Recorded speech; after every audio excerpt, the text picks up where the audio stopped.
ವ್ಯವಸ್ಥೆಗೊಳಿಸಿ ಅಪಮಾನಿಸಿದ್ದ ಪ್ರಕರಣ ಹಾಗೂ ಉಡುಪಿಯ ಹಾಸ್ಟೆಲ್ ಒಂದರಲ್ಲಿ ಹೆಣ್ಣು ಮಕ್ಕಳ ವಿಡಿಯೋ ಮಾಡಿದ ಪ್ರಕರಣಗಳನ್ನ ತಾರ್ಕಿಕ ಅಂತ್ಯಕ್ಕೆ ತರದೇನೆ ಆರೋಪಿಗಳಿಗೆ ರಕ್ಷಣೆ ನೀಡ್ತಾ ಇರೋದನ್ನು ನೋಡಿದ್ರೆ ಮಹಿಳೆಯರು ನಮ್ಮ ಕರ್ನಾಟಕದಲ್ಲಿ ಭಯದ ವಾತಾವರಣದಲ್ಲಿ ಬದುಕ್ತಿದ್ದಾರೆ ಅನ್ನೋದು ಸ್ಪಷ್ಟ ಆಗುತ್ತೆ. ಶಿವಮೊಗ್ಗದಲ್ಲಿ ಔರಂಗಜೇಬ್ ದ್ವಾರ ನಿರ್ಮಾಣ,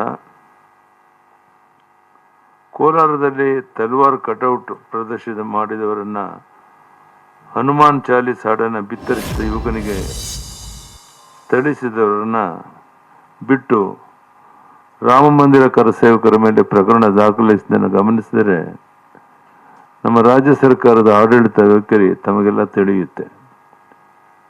ಮಂಡ್ಯದಲ್ಲಿ ಕೇಸರಿ ಧ್ವಜವನ್ನು ಪೊಲೀಸ್ ಬಲಪ್ರಯೋಗಿಸಿ ಕೇಸರಿ ಧ್ವಜವನ್ನು ಕೆಳಗಿಳಿಸಲಾಗಿದೆ.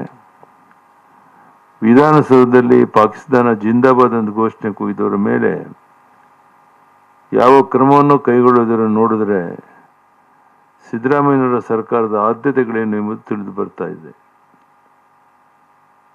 ತಮಗೆ ಗೊತ್ತಿರೋ ಹಾಗೆ ರಾಜ್ಯದಲ್ಲಿ ಕಾನೂನು ಸುವ್ಯವಸ್ಥೆ ಸಂಪೂರ್ಣ ಹಾಳಾಗಿದೆ. ಜನರು ಬದುಕಿನ ಬಗ್ಗೆ ಗ್ಯಾರಂಟಿ ಕಳೆದುಕೊಂಡಿದ್ದಾರೆ.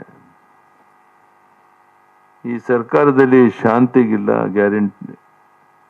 ಗ್ಯಾರಂಟಿ, ನೀರಿಗಿಲ್ಲ ಗ್ಯಾರಂಟಿ, ಮಹಿಳೆಯರ ಪ್ರಾಣಗಳಿಗೆ ಗ್ಯಾರಂಟಿ ಇಲ್ಲ, ರೈತರು ಹಾಗೂ ದಲಿತರ ಬದುಕು ಹಾಗೂ ಭಾವನೆಗಳಿಗೆ ಗ್ಯಾರಂಟಿ ಇಲ್ಲ ಎಂದು ತಿಳಿಸೋಕೆ ಪ್ರಯತ್ನ ಮಾಡ್ತೇನೆ. ಇನ್ನು ಈ ಸರ್ಕಾರದಲ್ಲಿ ಯಾವುದಕ್ಕೆಲ್ಲ ಲಾಭ, ಯಾರಿಗೆಲ್ಲ ಗ್ಯಾರಂಟಿ ಇದೆ ಅಂದರೆ ಗಲಭೆಗೋರರಿಗೆ, ಭಯೋತ್ಪಾದಕರಿಗೆ ರಕ್ಷಣೆ ಗ್ಯಾರಂಟಿ ನೀಡಲಾಗ್ತಾ ಇದೆ. ವಿದ್ಯುತ್ ದರ ಏರಿಕೆಯ ಗ್ಯಾರಂಟಿ,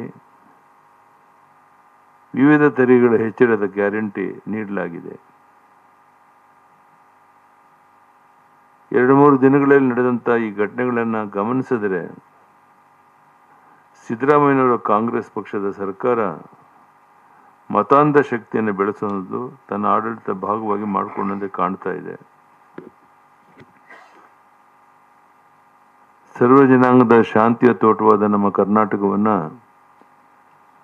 ಈ ಕಾಂಗ್ರೆಸ್ ಸರ್ಕಾರ ಒಂದೇ ವರ್ಷದಲ್ಲಿ ಮತಾಂಧರ ಯುದ್ಧ ಭೂಮಿಯಾಗಿ ಪರಿವರ್ತಿಸಿದೆ.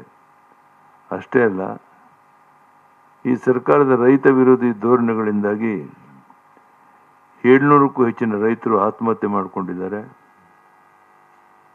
ಬರಗಾಲದಲ್ಲಿ ರೈತರಿಗೆ ಆಶಾಕಿರಣವಾಗಿ ಕಿಸಾನ್ ಸನ್ಮಾನ್ ಯೋಜನೆಯನ್ನು ಹೆಚ್ಚುವರಿಯಾಗಿ ನೀಡಲಾಗ್ತಿದ್ದ 4,000 ರದ್ದುಪಡಿಸಿದ್ದಾರೆ. ಒಟ್ಟಿನಲ್ಲಿ ಇದು ಒಂದು ಕ್ರೂರ ಹಾಗೂ ಕಲ್ಲು ಬಂಡೆ ಹೃದಯದ ಸರ್ಕಾರ ಎಂದು ಇಷ್ಟಪಡ್ತೇನೆ. ಸಿದ್ದರಾಮಯ್ಯನವರ ಸರ್ಕಾರ ದಿವಾಳಿಯಾಗಿದೆ. ಯಾವುದೇ ಅಭಿವೃದ್ಧಿ ಕಾರ್ಯಕ್ಕೆ ಹಣ ನೀಡ್ತಾ ಇಲ್ಲ. ನೀವು ಬನ್ನಿ ನನ್ನ ಜೊತೆ ಎಲ್ಲಿಗೆ ಬೇಕಾದರೂ ರಾಜ್ಯದ ಯಾವುದೇ ಜಿಲ್ಲೆನಲ್ಲಿ 1 ಕಿಲೋಮೀಟರ್ ರಸ್ತೆ ಎಲ್ಲಾದರೂ ನಡೀತಾ ಇದೆ ತಾವು ಹೇಳಿ ನೋಡೋಣ. ನೀರಾವರಿ ಯೋಜನೆಗಳು ಸಂಪೂರ್ಣ ಸ್ಥಗಿತ ಆಗಿದೆ. ಗುಂಡಿ ಬಿದ್ದ ರಸ್ತೆಗಳು ಗುಂಡಿ ಮುಚ್ಚಕ್ಕೆ ಇವರಿಂದ ಆಗ್ತಾ ಇಲ್ಲ. ಜನಹಿತವನ್ನ ಸಂಪೂರ್ಣ ಮರೆತು ಒಂದು ರೀತಿ ತೊಗಲಕ್ ದರ್ಬಾರ್ ನಡೆಸ್ತಾ ಇರುವಂತ ಈ ಸರ್ಕಾರ ಜನನೇ ಇವತ್ತು ಚೀಮಾರಿ ಆಗ್ತಾ ಇದ್ದಾರೆ. ನಾನು ಈ ಮಾತನ್ನ ಹೇಳ್ತಾ ಇದ್ದೇನೆ ಇವತ್ತು ನಿಮಗೆ. ಈಗೇನು ಲೋಕಸಭಾ ಚುನಾವಣೆ ನಡೀತಾ ಇದೆ. 28ಕ್ಕೆ 28 ಲೋಕಸಭಾ ಕ್ಷೇತ್ರಗಳನ್ನ ಪ್ರಧಾನಿ ನರೇಂದ್ರ ಮೋದಿಯವರ ಆಶೀರ್ವಾದದಿಂದ ನಾವು ಗೆದ್ದು ಬರ್ತೇವೆ ಅನ್ನುವಂಥ ಸಂಪೂರ್ಣ ವಿಶ್ವಾಸ ಇದೆ. ಕಾಂಗ್ರೆಸ್ನವ್ರು ಹೇಳಲಿ, ಯಾವ್ದಾದ್ರು ಒಂದು 3-4 ಕ್ಷೇತ್ರದ ಹೆಸರು ಹೇಳಿ, ನಾವು ಲೋಕಸಭೆಗೆ ಗೆಲ್ತೇವೆ ಅನ್ನುವಂಥ ಕ್ಷೇತ್ರವನ್ನು. ಈ ರೀತಿ ಮೊನ್ನೆ ಪ್ರಧಾನಿ ನರೇಂದ್ರ ಮೋದಿಯವರು ಬಂದಾಗಲೂ ಸಹ ಬೆಂಗಳೂರಿನಲ್ಲಿ ದೇವದುರ್ಲಭವಾದಂಥ ಸ್ವಾಗತ ಸಿಕ್ಕಿದೆ. ನಾಡಿದ್ದು ಗೃಹ ಸಚಿವ ಅಮಿತ್ ಶಾ ಜಿಯವರು ಸಹ ಪ್ರವಾಸ ಮಾಡ್ತಾ ಇದ್ದಾರೆ. ಒಟ್ಟಿನಲ್ಲಿ ಕರ್ನಾಟಕದಲ್ಲಿ 28ಕ್ಕೆ 28 ಲೋಕಸಭಾ ಕ್ಷೇತ್ರ ಗೆಲ್ಲಬೇಕು ಅನ್ನೋದಕ್ಕೆ ಎಲ್ಲ ಪ್ರಾಮಾಣಿಕ ಪ್ರಯತ್ನ ಮಾಡ್ತಾ ಇದ್ದೇವೆ. ಅದರಲ್ಲಿ ಯಶಸ್ವಿ ಆಗ್ತೇವೆ ಅನ್ನೋಂಥ ವಿಶ್ವಾಸ ನನಗಿದೆ. ಸದಾನಂದ ಗೌಡ್ರು ಏನಾದರೂ ಮಾತಾಡಿದ್ರೆ ಮಾತಾಡ್ತಾರೆ.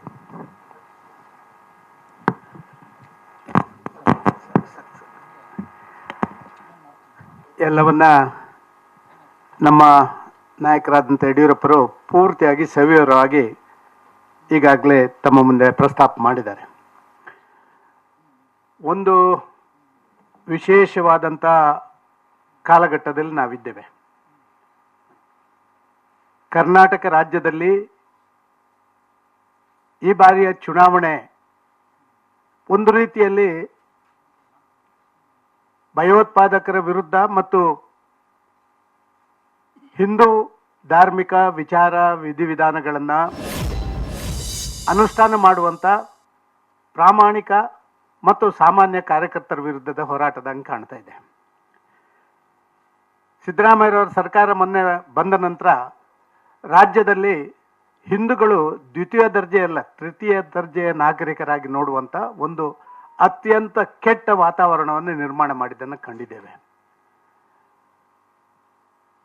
ಸಾಧಾರಣವಾಗಿ ಮುಸ್ಲಿಂ ಮತಾಂಧರಿಗೆ ಎಲ್ಲ ರೀತಿಯ ರಕ್ಷಣೆಗಳನ್ನು, ಅಥವಾ ನನಗೆ ಗೊತ್ತಿಲ್ಲ, ಚುನಾವಣೆಗೆ ಈ ಮುಸ್ಲಿಂ ಮತಾಂಧರನ್ನ ಭಯೋತ್ಪಾದಕರನ್ನೇ ಅವರ ಒಂದು ಕಾರ್ಯತಂತ್ರವಾಗಿ ರೂಪೀಕರಣ ಮಾಡುವಂಥ ಒಂದು ಪ್ರಯತ್ನಗಳನ್ನು ಮಾಡ್ತಾ ಇರುವಂಥದ್ದನ್ನ ಕಂಡಿದ್ದೇವೆ. ಬಾಂಬ್ ಬ್ಲಾಸ್ಟ್ ಪ್ರಕರಣದಿಂದ ಹಿಡಿದಿರ್ಬೋದು, ಕುಕ್ಕರ್ ಬಾಂಬ್ ಬ್ಲಾಸ್ಟಿಂದ ಹಿಡಿದು ಇವತ್ತಿನವರೆಗೆ ನೀವು ಎಲ್ಲಿ ಬೇಕಾದ್ರೆ ನೋಡಿ, ಬರೇ ಮುಸಲ್ಮಾನ ಭಯೋತ್ಪಾದಕರೇ, ಮುಸಲ್ಮಾನ ಗೂಂಡಾಗಳೇ ಕಾಂಗ್ರೆಸ್ಸಿನ ಪರವಾಗಿ ಇವತ್ತು ನಿಲ್ಲುವಂಥದ್ದು, ಅವರ ಪರವಾಗಿ ಕಾಂಗ್ರೆಸ್ನ ಸಿದ್ದರಾಮಯ್ಯರು ಮತ್ತು DK ಶಿವಕುಮಾರ್ ನಿಲ್ತಾ ಇರುವಂಥ ಎಂಥ ವಿಪರ್ಯಾಸ ಈ ದೇಶದಲ್ಲಿ. ಕರ್ನಾಟಕ ರಾಜ್ಯ ಒಂದು ಕಾಲಘಟ್ಟದಲ್ಲಿ ಎಲ್ಲರನ್ನು ಕೂಡ ಒಂದು ಸಮಾನತೆಯಿಂದ ನೋಡುವಂಥದ್ದು, ವಿಶ್ವ ಮಾನವನ ಸಮಾನತೆಯ ಸಂದೇಶವನ್ನು ಕುವೆಂಪುನವರು ಕೊಟ್ಟಂಥ ಒಂದು ನಾಡು ಅದು ಕರ್ನಾಟಕ. ಆದರೆ ಇವತ್ತು ಅದನ್ನು ಯಾವ ರೀತಿ ಪರಿವರ್ತನೆ ಮಾಡಿದ್ದಾರೆ ಅಂತ ಹೇಳಿದರೆ, ಈ ಚುನಾವಣೆ ನಡೆಸುವಂಥದ್ದೇ ಪ್ರಾಯಶಃ ಗೂಂಡಾಗಳ ಮುಖಾಂತರ ಅಂತ ಕಾಣಿಸ್ತಾ ಇದೆ. ಮಾಜಿ ಸಿಎಂ ಯಡಿಯೂರಪ್ಪನವರು ಮತ್ತು ಸದಾನಂದ ಗೌಡರು ಸುದ್ದಿಗೋಷ್ಠಿಯನ್ನು ಉದ್ದೇಶಿಸಿ ಮಾತನಾಡ್ತಾ ಇದ್ರು. ರಾಜ್ಯದಲ್ಲಾದಂತಹ ಸರಣಿ ಒಂದಷ್ಟು ಘಟನೆಗಳು, ಅದಕ್ಕೆ ರಾಜ್ಯ ಸರ್ಕಾರದ ಕುಮ್ಮಕ್ಕಿರೋದಕ್ಕೆ ಇವತ್ತು ರಾಜ್ಯದಲ್ಲಿ ಇಂಥ ಪರಿಸ್ಥಿತಿ ನಿರ್ಮಾಣ ಆಗಿದೆ ಅನ್ನುವಂಥ ಆರೋಪ ಮಾಡಿದ್ದಾರೆ. ನ್ಯೂಸ್ ಫಸ್ಟ್ ನಿರ್ಭೀತಿಯಿಂದ ನಿಮ್ಮ ಪರವಾಗಿ.